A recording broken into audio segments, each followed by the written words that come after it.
tous et bienvenue dans ce nouveau numéro des Univers Business qui reçoit aujourd'hui M. Étienne Kongolo, à qui j'ai dit bonjour.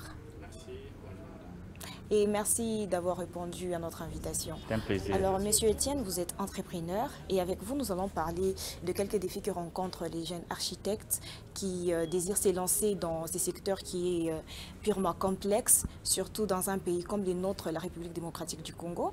Déjà, l'entrepreneuriat a les vents en poupe dans tous les pays africains.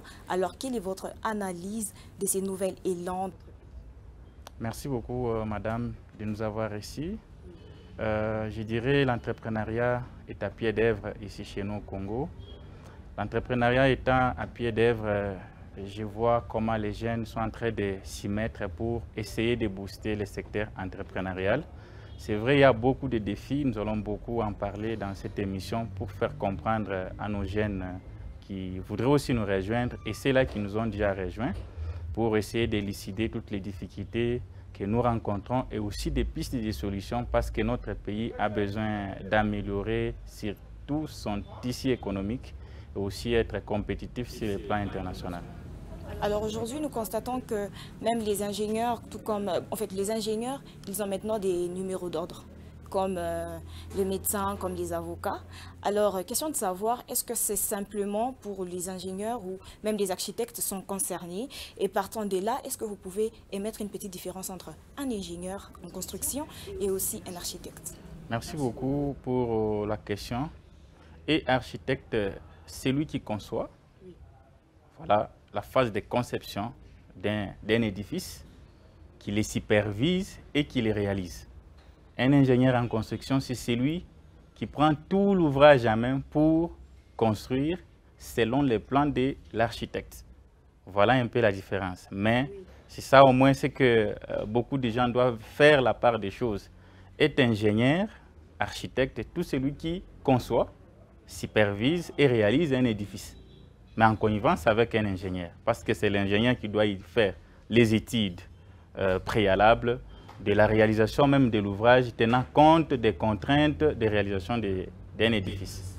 Alors, si on voulait partir sur ces angles-là, comme vous venez de les élucider d'ailleurs, et si quelqu'un, voilà, on parle des entrepreneurs architectes, quelqu'un qui se décide en fait d'entreprendre dans ces domaines-là, est-ce qu'il faudrait nécessairement étudier ou voilà, il faudrait peut-être chercher des personnes qui sont dans le domaine puis se jeter à l'eau? Oui, nous sommes dans un monde où on doit avoir les compétences. Les compétences sont tellement nécessaires dans ce domaine parce que une simple distraction ou un manque de connaissances conduirait ces derniers à faire des catastrophes, surtout sur les plans naturels et sur les plans aussi physiques. Donc, quelqu'un peut faire quelque chose et dire non, je suis architecte. N'est pas architecte qui le veut non plus. On doit être outillé des compétences et c'est ces compétences-là qui vont permettre à cette personne-là qui se lance dans ce domaine-là d'avoir des compétences nécessaires et d'être à jour avec les nouvelles technologies mises à jour de nos jours aussi. Alors l'architecte, c'est un métier qui est à la croisée de tous les secteurs, en fait, de plusieurs métiers. Alors en quoi consiste concrètement le métier d'un architecte? Oui, le métier d'architecture consiste, comme je vous ai dit, dans une première phase de conception. Donc un architecte, c'est celui qui doit rêver, qui doit avoir, qui doit créer quelque chose qui n'existe pas pour lui donner un sens. Aujourd'hui, dans les temps, on est en train d'apprécier les constructions de nos amis nigérians, de nos amis tanzaniens. Pourquoi? Parce que l'architecture ou les architectes se mettaient à concevoir des choses qui donnaient un sens. Aujourd'hui, nous sommes à Lubumbashi. Un architecte, c'est celui qui doit mettre Lubumbashi, par exemple, à l'an 2050. Aujourd'hui, nous sommes à un stade où nous constatons qu'il y a des embouteillages, il y a ceci, cela. Est-ce qu'il n'y a pas des architectes qui peuvent concevoir déjà? Vous voyez un peu cette phase de conception. C'est une phase où un architecte s'y met de faire une conception avant réalisation. Donc, c'est une idée de conception, il conçoit. Et cette idée de conception, il la met à la disposition d'un ingénieur. Et ces derniers commencent maintenant à étudier les contraintes et ou encore les préalables des réalisations maintenant, mais en connivence avec cet cet architecte-là. Alors je le disais, l'architecte s'aimait par rapport à la phase de conception. Il s'y met, il se dit, je dois faire telle chose. Et à partir de cette chose-là, il s'aimait, lui voit la réalisation avant même la conception. Parce que c'est quelque chose qu'il crée, avant même que ça ne puisse avoir jour. Mais il peut quand même s'inspirer de ce qu'il voit. Oui, aujourd'hui nous sommes dans un monde où l'information est accessible à tout le monde.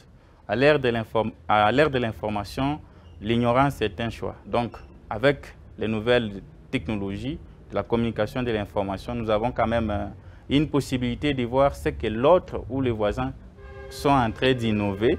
Mais dans cette innovation, nous devons apporter notre différence ou notre marque déposée. Revenons un peu à ce que vous avez dit avant. Vous avez dit, donc dans chaque domaine, avant d'entreprendre, il faudrait avoir de l'expérience et aussi être compétent. Donc, pour dire si, par exemple, je veux entreprendre en architecture, ça signifie que je dois avoir fait des études quant à ce. Et voilà, aujourd'hui, on voit sur les marchés, il y a quand même des architectes, pas seulement des architectes, dans divers domaines en fait. J'ai jamais fait la comptabilité, j'ai jamais fait le commerce, je ne sais pas ce que ça veut dire, mais j'ai fait le droit, ça signifie, et je voudrais me lancer dans l'architecture, donc c'est interdit. Non, ce n'est pas interdit. Je vous ai dit... vous avez dit qu'il faudrait avoir de la compétence. Voilà. Oui. Ces compétences-là, ce sont des compétences d'ordre spécifique. Donc, c'est une spécificité où vous dites non, je vais être vraiment architecte. Donc, dites que par là, vous dites qu'il faudrait s'auto-former? Non, pas s'auto-former. Oui. Il faut aller vers soit les institutions habilitées de former ou vers les personnes qui ont ces compétences-là, qui vont vous outiller de ces compétences. Aujourd'hui, vous allez les constater, tout le monde veut faire ce que tout le monde fait. Alors, au lieu d'éviter l'amalgame ou éviter certains aléas, là, la personne doit d'abord passer par une formation pour avoir des compétences nécessaires qui vont lui permettre d'être à jour et de réaliser ce qu'il compte faire. Mais il y a des gens qui sont vraiment très doués et ils ont vraiment du talent. Bon, on en parlera un peu plus tard. Alors, la RDC ne dispose pas de banques. Des banques, genre des banques congolaises, ou pour prêter des prêts, par exemple, aux entrepreneurs qui désirent s'élancer. Parce que comme on le voit un peu partout ailleurs, ça signifie quand un entrepreneur ou une personne finit ses études, donc elle peut facilement aller contacter un prêt auprès d'une banque et commencer son activité. C'est ça, au fait, la plus grande difficulté que la RDC, jusque-là, n'a pas encore décanté. Alors, que faudrait-il faire pour entreprendre dans l'architecture? Merci beaucoup. Je crois qu'il y a quelque chose que nos amis entrepreneurs doivent comprendre. N'est pas entrepreneur qui veut. Donc, il y a une réglementation de la loi OHADA et de la loi congolaise. Donc, même pour accéder à un prêt, il faut d'abord avoir les préalables, donc les documents nécessaires qui vous donnent cette qualité d'entrepreneur. C'est pourquoi j'ai dit n'est pas entrepreneur qui veut. Donc, si on remplit toutes les conditions, je crois qu'il y a maintenant la deuxième phase où l'État doit accompagner les entrepreneurs. C'est cette phase-là où l'État doit mettre toutes les batteries en marche pour que dans les prochains gouvernements, qu'il y ait cette facilitation-là, cette façon d'accompagner les entrepreneurs, d'accomplir leurs tâches parce que les entrepreneurs créent ce qu'on appelle les emplois indirects. Alors, vous avez dit qu'il y a toute une démarche à suivre. Est-ce que la RDC même, elle, en soi, est-ce qu'elle facilite l'obtention des documents? Oui, je dirais oui. La première des choses, vous voulez peut-être avoir un numéro d'ordre ou créer une entreprise ou une institution. Il y a des démarches préalables, préliminaires qui permettent à cette personne qui veut avoir tel ou tel document. Donc, on ne peut pas devenir aujourd'hui, je me dis non, je suis un architecte, mais je ne suis pas un architecte. J'ai dit, OK, je vais entreprendre dans l'architecture. Comment est-ce que je vais obtenir le numéro d'ordre? C'est déjà quelque chose qui sera très compliqué. Ou vous vous dites, non, j'ai mon entreprise. L'entreprise a un nom, mais n'a pas de documents. La RDC a besoin des entreprises ou des entrepreneurs qui se sont peut-être facilité cette tâche-là de façon préliminaire, d'être dans les timing ou dans les tempos qui vont permettre à la RDC de prédisposer toutes les démarches possibles d'accompagnement d'entrepreneurs parce qu'il faut des procédures purement administratives, avoir les lead NAT, avoir ceci, cela. Donc, c'est toute une procédure que les entrepreneurs doivent comprendre parce qu'on ne doit pas venir, aujourd'hui, je deviens entrepreneur ou je deviens ceci. Ce n'est pas l'église. Même l'église, pour l'ouvrir, il faut avoir des documents, des fonctionnements. Ce n'est pas le cas pour toutes les églises. Hein. Il y a des églises qui fonctionnent dans l'anarchie, mais cette question-là... D'ailleurs, même pour les entreprises, ce n'est pas le cas. On voit des micro-entreprises partout, par-ci, par-là, et on voit, il y a la plupart même d'entre eux, ils n'ont pas de documents. Et ceux qui font les self-service, en fait. Oui, il y a cette situation-là où certains se trouveraient dans une situation de paradis fiscal. Donc, il s'est dit... à l'absence peut-être de quelques lois ou des faiblesses des lois possibles, ils se mettent dans des positions très favorables quant à l'interprétation de la loi en vigueur. Je me dis, c'est déjà un problème.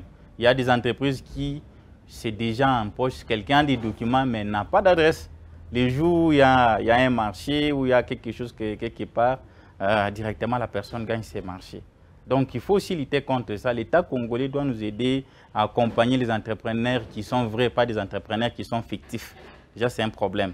Aujourd'hui, il y a des entreprises qui sont dans des maisons, qui savent même qu'à telle période, il y aura tel marché. Ils fuient des taxes. C'est ça le problème. Il n'y a pas de taxes. Les taxes existent, bien sûr, mais il faudrait que lorsqu'on fonctionne, parce que lorsqu'on crée l'entreprise, c'est comme un enfant qui a besoin de l'eau, qui a besoin d'idées, qui a besoin de manger. L'entreprise, c'est comme une personne physique, mais qui est distincte de cette personne physique-là. C'est une personne maintenant qui est morale, qui a besoin d'un nom, d'une adresse, qui a besoin de tout. C'est ce qui fait en sorte qu'aujourd'hui, les gens créent les entreprises qui accepteraient aujourd'hui mettre au monde son enfant, mais les cachent en dessous du lit. Il faut les rendre au monde, il faut que le monde connaisse cet enfant-là. C'est pour cela que nous nous disons que c'est vraiment déplorable d'avoir les gens qui ont des entreprises fictives, qui fuient les impôts. Mais nous disons aussi à l'État, trop d'impôts tue l'impôt. Donc il faudrait maintenant qu'il y ait une procédure de pouvoir équilibrer pour que l'entrepreneuriat puisse être très palpable sur les plans économiques. Alors vous avez posé votre plaidoyer selon lequel la RDC devrait accompagner les entrepreneurs et tout. Est-ce que concrètement, la RDC accompagne les entrepreneurs dans la réalisation de leurs objectifs ou de leurs projets? Je crois en 2022, nous étions avec les chefs de l'État à l'hémicycle où il nous avait réussi. Il avait réussi pour la toute première fois tous les jeunes, toutes tendances confondues. Il avait touché les dossiers liés à l'entrepreneuriat. Même dans son dernier speech, il a dit encore qu'il veut beaucoup investir dans l'entrepreneuriat. Mais je me dis, il y a ce qu'on appelle les étapes. Nous sommes en province dans le Haut-Katanga. Dans le Haut-Katanga, nous avons qui comme représentants sur le plan national? Nous avons les institutions au niveau provincial qui doivent d'abord identifier les entrepreneurs en province. Si cette démarche n'est pas déclenchée, comment voudriez-vous que ceux-là qui sont à Kinshasa puissent nous accompagner? C'est déjà un problème, c'est que nous allons dans une situation où il n'y a pas la lumière dans ce que nous sommes en train de faire. C'est pour cela que je me dis, s'il faudrait, la première phase, c'est l'identification des entrepreneurs. Les entrepreneurs qui sont en ordre. Et après avoir identifié, faciliter ces entrepreneurs vers les institutions bancaires. Monsieur Etienne, et parlons des entrepreneurs qui sont en ordre. Vous voulez dire concrètement quoi? Parce que nous sommes en ordre, nous payons les impôts et taxes, nous payons les travailleurs. Donc ceux qui ont des structures, qui payent des impôts, qui payent des taxes, c'est cela? Nous sommes en ordre avec tout ce qui est comme réglementation fiscale du pays. Oui. Donc, c'est un peu ça. Alors, et si aujourd'hui la RDC s'est portée garant de soutenir les entrepreneurs dans la réalisation, la concrétisation de leurs projets, alors la RDC en elle-même, elle gagne quoi? Oui, lorsque la première des choses, j'ai bien dit que l'entrepreneuriat est un outil par excellence qui nous permet d'avoir des emplois directs et indirects. Lorsqu'il y a des travailleurs qui sont recrutés, peut-être chez moi, dans notre société, oui. La première des choses, il y a déjà un retour. Il y a déjà une matière imposable qui vient de naître. Il faut payer les impôts, ça veut dire qu'il faut payer l'IPER, il faut payer par exemple l'impôt sur les bénéfices à la fin de l'année. Donc tous ces détails-là, il faut payer la CNSS, il faut payer toutes ces taxes-là. Mais s'il n'y a pas de travail, comment est-ce que je vais payer? C'est pour cela que je me dis, la RDC doit faire la part des choses. Donc, si les entrepreneurs sont accompagnés, nous allons accompagner ou améliorer les tissus économiques de notre pays. Parce que lorsque nous payons les impôts, c'est pour financer les budgets de l'État. Donc, si l'État n'a pas de financement direct quant aux impôts en payant des impôts et des taxes, oui, déjà, c'est déjà un problème. Donc, si on peut voter un budget aujourd'hui, on se dit que c'est un budget de 13 milliards ou 20 milliards. Mais côté recouvrement, les entrepreneurs ou les contribuables congolais n'arrivent pas à payer les impôts et taxes. Déjà, cette loi fiscale éprouve des difficultés d'exécution. Alors, s'il faudrait toujours parler de notre pays, Ouais. alors les succès de l'architecture et de la construction dépendent généralement de... Oui, dépend premièrement des personnes habilitées de réaliser les édifices. Nous constatons aujourd'hui que, fort malheureusement, nous avons vu beaucoup d'événements qui se sont passés dans les réseaux sociaux. Quelqu'un, parce qu'il fuit les dépenses, il y a aussi quelque chose qui doit quitter dans les têtes des Congolais. On préfère prendre les maçons qui ne sont même pas qualifiés. Mais quelqu'un prend seulement, non, venez réaliser un édifice pour moi. Il y a des contraintes de réalisation. Quelqu'un ne sait même pas les dosages. Il ne sait même pas peut-être faire telle chose. Mais il arrive, il vous dit, non, j'ai besoin d'une maison en étage, on construit. Fin de compte, les bâtiments s'écroulent, il y a mort d'homme, il y a perte financière. Donc, la personne, déjà, c'est un problème. Il faudrait que cette culture-là, de dire que non, nous fuyons les architectes ou les entreprises qui peuvent réaliser les édifices de qualité. C'est déjà ancré dans nos têtes de pouvoir donner, on pense réaliser un grand ouvrage avec peu de moyens, fuyant les spécialistes en la matière. C'est déjà un problème. Donc, si nous voulons améliorer la qualité, nous devons commencer par la fondation. D'abord, nous-mêmes Congolais. C'est déjà un problème. Vous trouverez quelqu'un, il veut réaliser un édifice ou un bâtiment ou un ouvrage quelconque, il appelle un maçon. Est-ce qu'un maçon, dans la constitution de la réalisation d'un ouvrage, un maçon intervient quand? C'est déjà un problème. Et d'aider, nous ne pouvons pas tellement apprécier ce que les autres font si nous-mêmes aussi ne sommes pas sérieux. Nous-mêmes aussi entrepreneurs, nous sommes à la base de ces dysfonctionnements. On vous dit, OK, construisez-nous la route. On construit la route, arrivé à mi-parcours, l'entrepreneur ne se laisse plus voir, il abandonne l'ouvrage. C'est déjà un problème. Et l'État congolais doit aussi permettre aux entrepreneurs de profiter aussi des forums d'entrepreneuriat au niveau international pour que nous puissions aussi voir ce que les autres font de mieux. Parce que nous pouvons nous dire, OK, nous sommes compétitifs, mais lorsque nous allons sur les plans internationaux, nous trouvons que les Égyptiens sont tellement évolués, les Indiens sont tellement évolués, ainsi de suite. Donc ça, c'est un angle purement technique que la RDC doit prendre en compte. Au-delà d'accompagner financièrement, il faudra aussi accompagner dans des formations. Exactement. Les entrepreneurs doivent se sentir... Pour changer quand même les mindset des entrepreneurs, c'est voilà, ça. C'est très important. Alors, existe-t-il des associations de jeunes entrepreneurs dans la construction, dans l'architecture? Si oui, quels sont les objectifs? Oui, il y a des organisations. Je suis à la tête d'une organisation dénommée Corporation internationale libre d'Afrique. Cette corporation a pour objectif de réunir tous les entrepreneurs sur le plan provincial, mais aussi national. Parce que nous avons commencé à Lubumbashi. Dernièrement, nous avons installé la société à Kinshasa. L'objectif, c'est de réunir tout le monde. Pourquoi réunir tout le monde? C'est avec un objectif d'avoir une qualité, une certaine expertise dans la réalisation des ouvrages, des grands ouvrages. Aujourd'hui, ça nous fait très mal de voir un expatrié qui vient gagner un marché d'asphaltage d'une route de 25 000 km ou 20 000 km. On vous dit, par kilomètre, c'est tel montant. Est-ce que la RDC ne peut pas investir dans ces enfants que nous sommes? Et pour réaliser ça, nous croyons qu'en créant ces forums d'entrepreneurs, si tel gagne tel marché, il peut faire recours à notre expertise, on l'oriente, voici, améliorer ça, faites ça, voici les outils nécessaires qui vont vous permettre de réaliser votre chantier.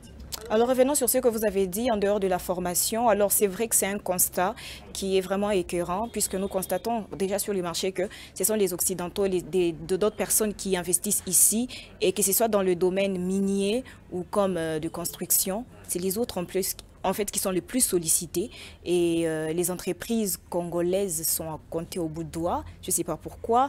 En dehors de la formation, comme vous venez de le dire, quelles seraient d'autres causes? Bon, d'autres causes, je l'ai vraiment élucidé. Il y a des causes purement aussi d'hommes.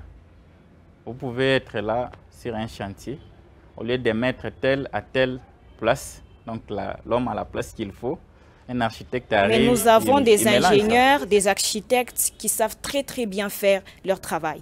Et aujourd'hui, je peux vraiment citer avec fierté quelques femmes et même les hommes qui se sont quand même investis dans ça et ils se sont aussi démarqués des autres. Alors jusque-là, on cherche à savoir pourquoi ne pas peut-être compter sur ces hommes, sur ces femmes qui se sont vraiment donné la peine, ils ont vraiment travaillé sur leurs talents. Est-ce que c'est encore la cause de chercher à mettre la personne à la place qu'il faut? Même eux là d'ailleurs, ils mettent par moments des gens et ils font toujours recours aux Congolais qui travaillent dans leurs mines. C'est un problème de confiance. Oui. Hein? Oui. Il faut que l'État ait confiance à ses entrepreneurs.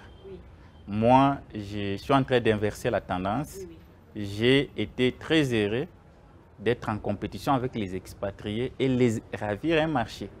Je suis aussi un expatrié, pas pour les Congolais. Vous voyez un peu cette tendance-là? Je voudrais que cette confiance-là s'installe, même si ce n'est pas nous, mais dans d'autres provinces qui est cette façon-là de travailler, de voir les Congolais sortir aussi, externaliser les métiers vers aussi d'autres pays. Donc, c'est de cette façon-là que moi, je voudrais que nous commençons localement pour essayer d'externaliser notre façon de travailler. Moi, je crois que les métiers d'un architecte ne doivent pas seulement se limiter à la machine, à l'ordinateur, de réaliser des belles photos, mais dessins, tout ça, on propose. Mais lors des réalisations, vous rendrez compte qu'il n'y a même pas photo entre ce qu'il a proposé et ce qu'il a réalisé. Ça, c'est déjà une interface qu'il faudrait vraiment boucher, faire en sorte que nous ne puissions pas tomber dans ces aléas-là. Alors, entreprendre en construction, serait-ce un métier plus exploité ici à Lubumbashi? Si oui, quelle est la fréquence? Et l'inverse, pourquoi? Oui, c'est un très bon métier parce que Lubumbashi est en chantier par rapport à d'autres villes. C'est un métier que j'encourage beaucoup d'entrepreneurs de s'investir. Mais les taux où nous, localement, nous représentons moins de 10%, madame. Les expatriés représentent au moins 90% des facilitations. Ils ont les facilités d'avoir les marchés. Oui. Donc, déjà, c'est déjà un problème. C'est déjà un problème, et nous demandons aux autorités, tant provinciales, aussi bien nationales, de pouvoir nous donner cette confiance-là. Il y a crise de confiance entre nous-mêmes. Exactement. Ouais. Alors, M. Etienne Ochiton déjà, quelles sont vos recommandations à donner, par exemple, au gouvernement et aussi aux jeunes entrepreneurs et aussi à ceux qui se sont donnés corps et âme à faire l'architecture, tout comme la construction? Merci beaucoup. Au gouvernement, je demanderai d'abord l'identification des entrepreneurs. Après l'identification, cartographier, qu'on sache que tel entrepreneur est localisable de telle part. Parce qu'on peut identifier les entrepreneurs, mais on doit aussi les cartographier. Après avoir cartographié ces entrepreneurs, qui est aussi ces partages-là entre gouvernement et entrepreneurs. Après ces partages, le gouvernement doit maintenant faciliter les entrepreneurs d'avoir les cash. Parce que quelqu'un peut avoir les compétences, mais s'il n'a pas l'accompagnement financier, s'il n'y a pas des entreprises qui doivent, ou des banques qui doivent faciliter les financements. C'est vrai, l'État peut disposer des banques, mais on arrive à la banque, vous prenez toute une procédure qui fait une année. L'entrepreneur peut se décourager et beaucoup de talents peuvent tomber sur les champs. Et aux entrepreneurs de faire de ces métiers un métier, les prendre vraiment au sérieux, parce que nous ne voudrions pas aujourd'hui avoir les gens qui zappent l'image de nous, entrepreneurs, sur le plan construction. Parce que la construction, c'est la beauté. La beauté d'un bâtiment, lorsque tout le monde passe, il dit « Waouh, ça c'est un Congolais qui a réalisé ça ». Nous voudrions aussi être dans la compétition, pas copier ce que les autres font, mais créer ce que les autres aussi peuvent créer, copier chez nous. Pas être toujours derrière les autres, mais qu'il y ait cette innovation-là dans les fiefs des entrepreneurs que nous sommes. Monsieur Etienne Kongolo, je suis très émue de vous recevoir sur ces plateaux de Univers Business et je vous dis merci. Madame, Messieurs, c'est par ici que s'achève votre magazine Univers Business. Merci de l'avoir suivi et à très bientôt.